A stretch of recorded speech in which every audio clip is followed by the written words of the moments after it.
willing to my YouTube channel. Papasok na tayo sa work. Ito ang itsura ngayon sa labas. Tini.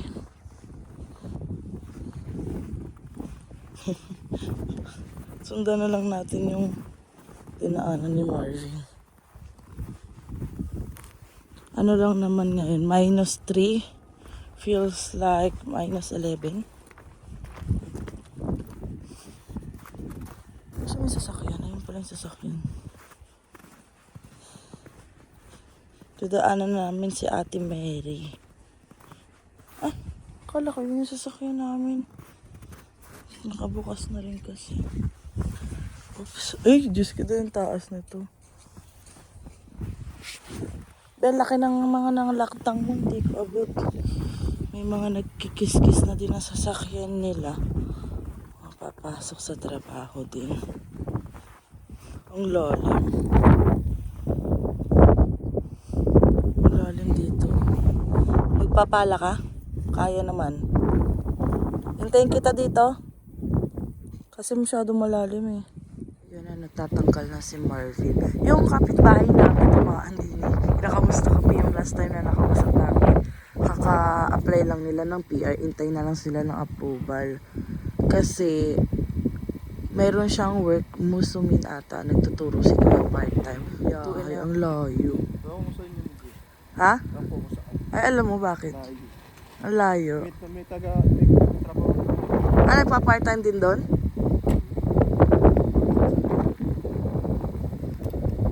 Ayun, ang layo. Nagpa-part-time si kuya doon. Pero tiis-tiis lang din. Kasi ano, teacher ata siya sa Pilipinas eh. Kaya nag-ano siya, ito lang ata tumanggap sa kanya.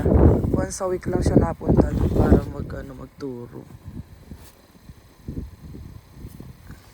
Na tayo at si Marvin naalis na. Ayan.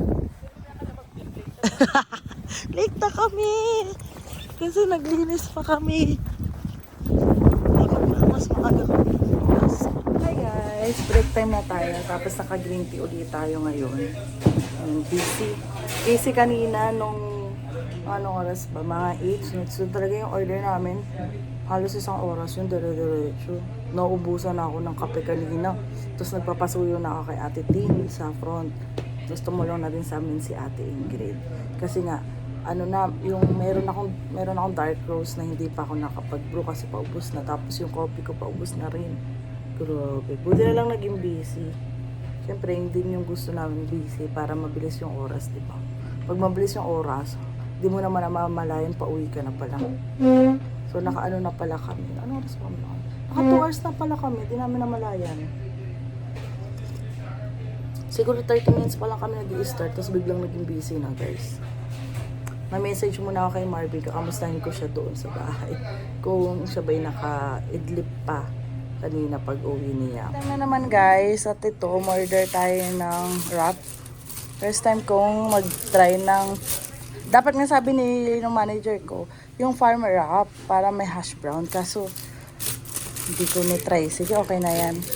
Yung wrap lang, ano lang yan, sausage, egg, and cheese, tapos chipotle. Yun lang, kain muna tayo. Hi guys! Nasaan si Marvin? Nasaan? Hindi ko makita ang sasakyan. Ay, ayun. Yan, out na kami. Bibisitahin namin si Sofia. Surprise! Ay, surprise to Sofia! Ay! Medyo na ano na naman yung boses ko. Sumasama na naman. Tayo pala si Marvin ng donut. Ay, oo, may walang donut. Ay, dito kami sa Jollibee, may bibilihin lang kami, tapos alis na rin agad. Mayaman to eh. Ang dami na namang diditch ngayon, no? Kapag nag-snow talaga, ang dami nagaganyanan na, no? Eh, kasi yung mga nagmamadali. Oo. Pag mga nagmamata, dami ng snow, oh. Guys, nandito kami sa RBC, magwi-withdraw si Marvin. Ayan. Magwi-withdraw siya. Bayaran na pala ng upa. Ang bilis ng araw. Guys, so naka-uniform pa tayo. Nagpunta kami sa bahay nila, nila Sofia. Binisita namin. Tapos nandito kami sa, sa RBC. Ayan. Nagwi-withdraw si Marvin. Pambayad namin sa upa. Kasi wala na pala kaming cash sa bahay. Tapos, day off natin bukas hanggang Monday. Wala, 3 days. 3 days. Hindi. 2 days pala. 2 days lang pala. Saturday siya Sunday siya Monday. Ay, hindi kami nakasimba ni Marvin. 5:44 na. Bukas na lang kami sisimba. Tapos, anong oras ang simba bukas? 10. Ayan, 10 simba kami bukas. Guys, nandito na si Marvin. Kasi, inaano niya ako. Ay, hindi ko pa pala nalagyan ng thumbnail yan. Maglalag pala ako ng thumbnail dun sa live namin kahapon. So ngayon kasi guys, magla-live na kami ni Marvin. Taray, magla-live na kami ni Marvin. Paminsan-minsan pag nandito siya, pero pag wala siya, syempre hindi ako magla-live. Mas maganda pag kasama ko si Marvin pag magla-live. Tapos ayun nga, so nakapag-withdraw na si Marvin, pabayad namin sa sa OPA. Eh lagi ko kasing nilalaki yung debit ko siya ka-credit kapag hindi ko ginagamit. Syempre natatakot ako eh. Ayun, saan tayo pupunta be? Uy. Uwi daw. Mag-live tayo. Gusto mo? Saan tayo? Dito. Oh, sige. Go Kahit live. mga 30 minutes. Oo, kasi parang lobot yung sa cellphone. Kasi dapat may ano eh. Hindi ko kasi makita yung mga comment. Ayan. Diyos ko, Phone kasi ni Marvin yung ginagamit namin pang live guys. Gawa nga ng 100 GB yung kanya. Ang laki-laki. Kaso hindi ko naman maininag yung mga comments. Gawa ng medyo malayo sa akin eh. Siyempre, medyo ano na din yung mata natin. Kailangan na natin magpasalamin. Ayan, baka bumagsak. Ayan, inaayos na ni Marvin. Patay natin yung ilaw. Ano? Yun, okay na. Ayan. Mukha namang mababasa ko. Oh, bababasa ko na yung comment. Pero syempre, hindi ko naman mababasa yung comment masyado. Kasi malayo. Dapat mayroon akong sarili talaga dito, baby. Next time, bilhan mo ako. Parang gusto kong pumunta ng Crazy Bean. Ilalamig daw siya. Nandito na kami. Wasyong ka? Ano? Dami oh. $40 siya eh. Ano ba mas mura? Kasi wag, ganito lang din presyo ng ano eh, no? Ganito lang din yung presyo sa Philippines, di ba? Ganyan ba? Alam eh. Sa Pilipinas siya, sobrang laki yung... Ang laki. Ito yung binili ni Marvin. It's me for kids. Nag-live kami kanina, tapos may nag-comment. Pinost ko kasi sa Facebook page ko. Hindi daw Try mo muna sa'yo. makakomment. Try mo sa'yo. Hindi daw makakomment. Naka-turn off daw ata. Halo? Naka-turn off daw. Hindi ko alam kung bakit. Gusto ko ng picture frame para may lagay namin yung picture namin ni Marvin. Kahit yung... Hindi mo makakomment ba yun? Hindi ko alam. Patry ko. Ba't kasi nakalagay $4? Alin dyan yun? Presyo. Ay, ito. Totoo ba to? Ito yun? Siguro, di nakalagay eh. Collage. Oo, siguro pwede na yan. Tama na yan. Tama yan. Ay, ito $5 nga ba ito? Oh. Tama. Bebe, $5 nga yan. Ayun, nasa ilalim mo. Ito rin. Ganun din. Teka nga. Haba. Oo, gusto ko kasi bumili para lagay Wala pa ito picture. paglalagyan kasi eh. Oo nga, wala pang paglalagyan. Pero tayo na ito. May paglalagyan na tayo. Ito, maganda to. Paano lalagay yung picture dito? Ay, sorry. Guys, so nandito na tayo sa bahay. Nagulat kami kasi kanina pupunta kami kay Sophia. Tapos, nung nandun na kami, pagkwentuhan kami na kay Sophia, tapos nandun na din si tita, mama ni Sophia. Ilang taon na sila dito? 11 years na ata sila dito.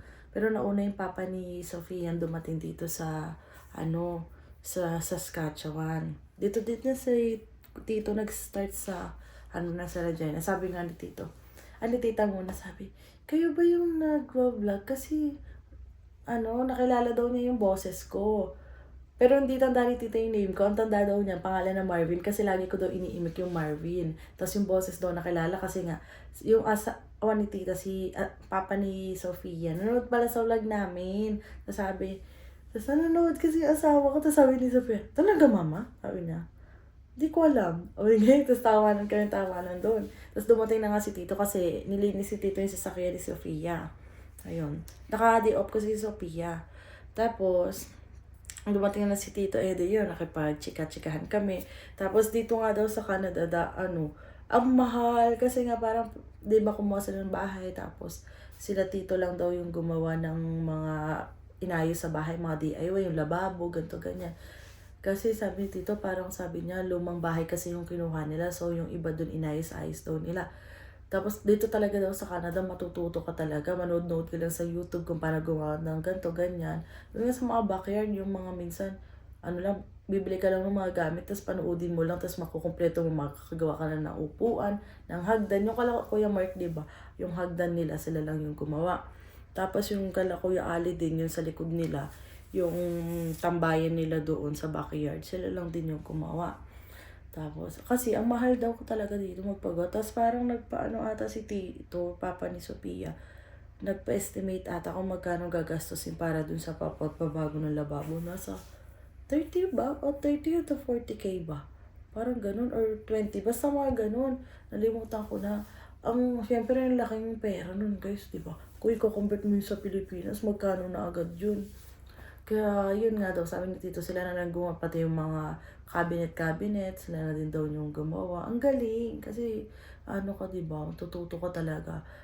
Sabi ko nga, yung asawa ko nga po si Marvin, gusto rin niyang, kung sakaling maging okay kami dito, kung matuloy niya electrical niya, tapos gusto niya mag-part-time din sa mga construction, yung mga nagre-renovate, para matuto siya. Diba? Parang nga naman, pag may mga kailangan gawin sa bahay, hindi na namin kailangan tumawag kasi napakamahal magbayad talaga dito. Hindi tulad sa Pilipinas, ang dali, no? Ang daling magbayad lang kasi kaya ng budget mo kahit pa paano. Kapag may problema sa tiles mo, ipapaayos mo. Problema sa bubong mo, papaayos mo. Diba? Pati sa sa kuryente mo, yung mga electrical, ganto ganyan. Ang dali lang sa Pilipinas, dito hindi eh. Tsaka, ang mahal, grabe. Tapos sabi nga ni Tito yun, dumating daw siya dito, tagal nga nila dito, dumating daw siya dito sa American. Kasi yun, American, yun yung sikat dati na agency papunta dito sa Canada. Kasi yung kakilala ko din na nasa Kindersley, American din. Tapos yung time na nasa Pilipinas pa kami, nagtanong ako kay ate kung paano siya nakarating dito. Nag-ano daw siya, American sa McDo ata siya. Kasi yung experience niya sa Pilipinas, siya, manager sa McDo. Tapos na yun, nadala siya dito sa Saskatchewan hanggang sa na-PR na siya. Citizen na siya ngayon. Tapos nakuha niya na yung mga kapatid niya, yung asawa niya, tapos pamilya ng asawa niya. Tapos may nakapagkwento rin sa amin na dati daw kasi talaga hindi pa mahigpit dito, mga 2012, 13, mga ganyan. Ay, hindi. Yung pala yung panahon nagpa-uwi. Siguro before mag-2011 or mga ganun, 2014, para medyo lumuwag na ata uli. Basta ang dami daw nilang natulungan na makapunta dito kasi nga, dati talaga dito sa Saskatchewan, kailangan talaga nila din ng tao. Dahil nga, ang daming mga work dito, di ba? Mga Tim Hortons talaga, mga fast food talaga.